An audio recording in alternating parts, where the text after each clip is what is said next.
బైబిల్గా, మేనిఫెస్టోను ఒక ఖురాన్గా, మేనిఫెస్టోను ఒక భగవద్గీతగా భావిస్తూ ఏకంగా 99% అమలు చేసి మళ్ళీ ఆ మేనిఫెస్టోను ప్రజల్లోకి తీసుకొని పోయి ప్రజలకి ఆ మేనిఫెస్టోను చూపించి ప్రజల ఆశీస్సులు కోరుతా ఉన్న ప్రభుత్వం దేశ చరిత్రలో ఏదైనా ఉంది అని అంటే అది మీ బిడ్డ ప్రభుత్వమే అని కూడా గర్వంగా చెప్తా ఉన్నా. ఈ సందర్భంగా ఇప్పుడు మీ బిడ్డ గడగడ చెబుతున్న మచ్చుకు కొన్ని పథకాలు, గడగడ మచ్చుకు కొన్ని పథకాలు చెబుతున్నాడు. మీరే ఆలోచన చేయండి.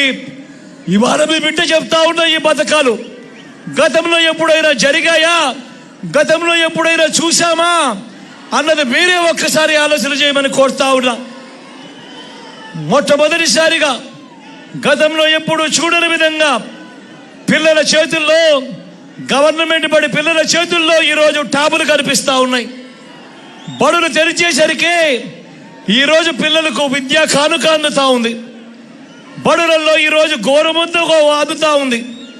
పిల్లల చదువులకు తల్లులను ప్రోత్సహిస్తూ ఓ అమ్మఒడి, వారి పూర్తి ఫీజులను వారితో ఏ తల్లి ఏ తండ్రి కూడా ఇబ్బంది పడకూడదు అని ఓ జగనన్న విద్యా దీవెన, ఓ జగనన్న వసతి దీవెన, అక్క చెల్లెమ్మలను వాళ్ళ కాళ్ళ మీద వారు నిలబడే విధంగా ఆ అక్క చెల్లెమ్మను నిలబట్టాలని, ఆ అక్క చెల్లెమ్మలకు ఆసరా, ఆ అక్క చెల్లెమ్మలకు 0 వడ్డీ, ఆ అక్క చెల్లెమ్మలకు ఒక చేయూత, ఆ అక్క చెల్లెమ్మలకు ఒక కాపు నేస్తం, ఆ అక్క చెల్లెమ్మలకు ఒక ఈబీసీ నేస్తం.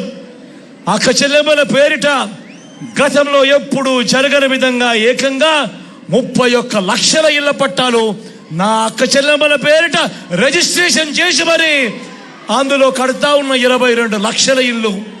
నేను అడుగుతా ఉన్నా, గతంలో ఎప్పుడైనా కూడా కానీ ఈ విధంగా ప్రతి పేదవాడిని ఆదుకోవడం కానీ ఎప్పుడైనా గతంలో జరిగిందా అని అడుగుతా ఉన్నాడు మీ బిడ్డ.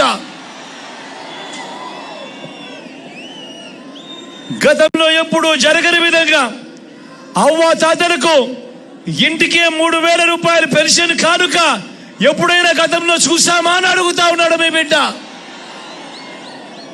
గతంలో ఎప్పుడు జరగని విధంగా రైతన్నలకు పెట్టుబడికి సాయంగా రైతన్నలకు ఓ రైతు భరోసా, రైతన్నలకు ఓ ఉచిత పంటల బీమా, సీజన్ ముగిసేలోగానే రైతన్నలకు ఇన్పుట్ సబ్సిడీ, పూటనే రైతు గంటల పాటు ఉచిత విద్యుత్.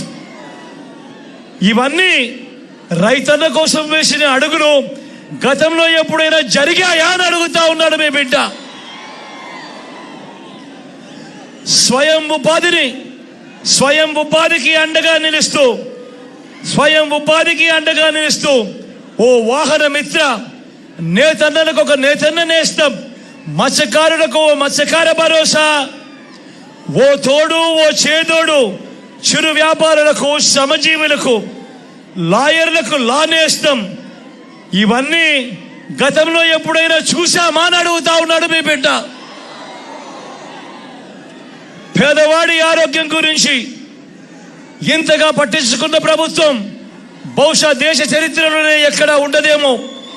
పేదవాడి ఆరోగ్యానికి రక్షగా విస్తరించిన ఆరోగ్యశ్రీ, ఏకంగా 25 లక్షల దాకా ఉచితంగా వైద్యం. ఆరోగ్యశ్రీయే కాకుండా ఆ పేదవాడికి తోడుగా ఆరోగ్య ఆసరా, గ్రామంలోనే విలేజ్ క్లినిక్, గ్రామంలోనే ఫ్యామిలీ డాక్టర్, ఇంటికే ఆరోగ్య సురక్ష. ఇవన్నీ గతంలో ఎప్పుడైనా జరిగాయా అని అడుగుతా ఉన్నాడు మీ బిడ్డ. ఆలోచన చేయమని కోరుతా ఉన్నాం. గతంలో ఎప్పుడు చూడని విధంగా ఈరోజు ఏ గ్రామానికి వెళ్ళినా కూడా గ్రామంలో గ్రామ సచివాలయం కనిపిస్తుంది. ఆ సచివాలయంలో ఏకంగా 600 రకాల సేవలు ఈరోజు అదే గ్రామంలో అక్కడే అందుబాటులోకి వచ్చాయి. ప్రతి 60-70 ఇళ్లకు వాలంటీర్ వ్యవస్థ. అదే గ్రామంలోనే 4 అడుగులు ముందుకు వేస్తే ఓ ఆర్బీకే కనిపిస్తుంది, రైతన్నను చేయబట్టుకొని నడిపిస్తూ.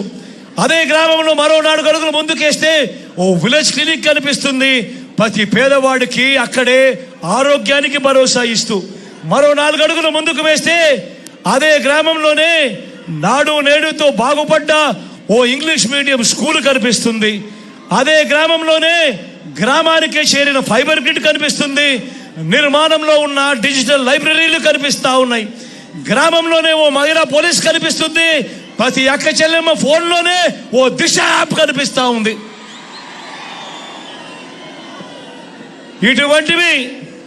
ఇటువంటివి అనేకం ఇప్పుడు మీ కళ్ళ ఎదుటే కనిపిస్తున్న ఈ విప్లవాలు మీరింతకు ముందు ఎప్పుడైనా చూశారా అని అడుగుతా ఉన్నాడు మీ బిడ్డ. ఇవన్నీ కూడా కేవలం ఈ 59 నెలల పాలనలోనే జరిగిన మాట వాస్తవం అవునా కాదా అని అడుగుతా ఉన్నాడు మీ బిడ్డ. మరో వంక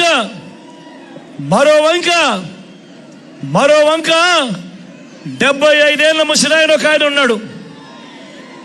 మరో వంక 75 ఏళ్ల ముసలాయన ఉన్నాడు. 14 ఏళ్ళు సీఎంగా చేశాడంటాడు. 3 సార్లు సీఎం అంటాడు. కానీ నేను అడుగుతా ఉన్నా, ఇదే 3 సార్లు సీఎం అంటాడు, 14 ఏళ్ళు ముఖ్యమంత్రి అంటూ ఉంటాడు.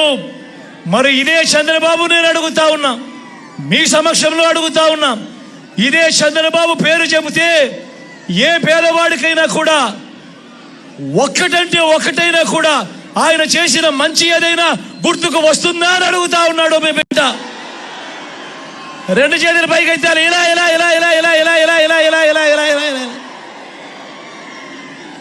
మరి 14 ఏళ్ళు ముఖ్యమంత్రిగా చేశానంటాడు, 3 సార్లు సీఎం అంటాడు. మరి అటువంటి చంద్రబాబు నాయుడు గారి పేరు చెబితే ఏ పేదవాడికైనా కూడా ఆయన చేసిన ఒక్కటంటే ఒక్క మంచైనా గుర్తుకు వస్తుందా అని అడుగుతా ఉన్నాడు మీ బిడ్డ. 2 చేతుల పైకి ఎత్తారు ఇలా ఇలా ఇలా ఇలా ఇలా ఇలా ఇలా ఇలా ఇలా.